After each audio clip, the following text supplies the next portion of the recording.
Once upon a time, there was a young and athletic boy, hungry for success. To him, winning was everything, and success was measured only by crossing the finish line first. One day, the boy was preparing for a race in his small village, competing against two other young boys. A large crowd had gathered to witness the event, and even a wise old man had traveled far to observe. The race began, and as they neared the finish line, the young boy dug deep, using all his strength and determination. He crossed the line first, winning the race. The crowd cheered wildly, waving and celebrating the boy's victory, but the wise old man remained calm and expressionless. Feeling proud and important, the boy demanded a second race. Two new challengers stepped forward, and once again, the boy raced with all his might, finishing first.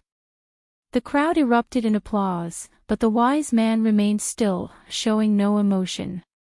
The boy, feeling even more proud, eagerly called for another race.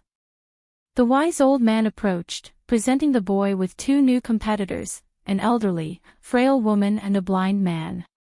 Confused, the boy protested, "This is no race." "Race," the wise man replied calmly. The race began, but the boy was the only one to finish.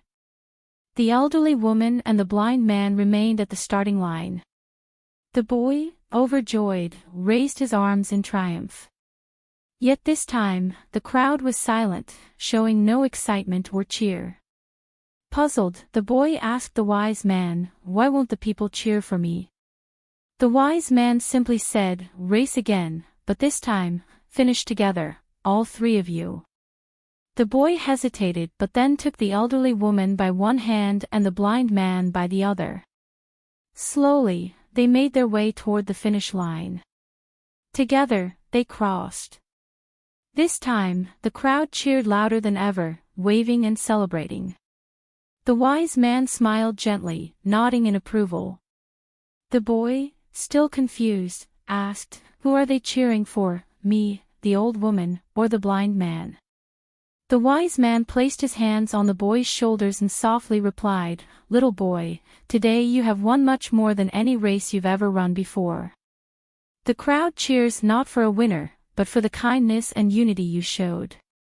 You see, in life, what are you running for? Are you only hungry for success? Do you measure your worth by always being the first to finish? If winning is your only goal, soon the people will stop cheering. At the end of your life, when you look back, will you remember who was running beside you? Did you help those who were weaker cross the finish line with you? Because the greatest race isn't the one you win alone, it's the one where everyone finishes together. So run this race called life, but remember, it's not important if you win, it's important how you run. Thank you for watching. Stay blessed, and keep running with kindness.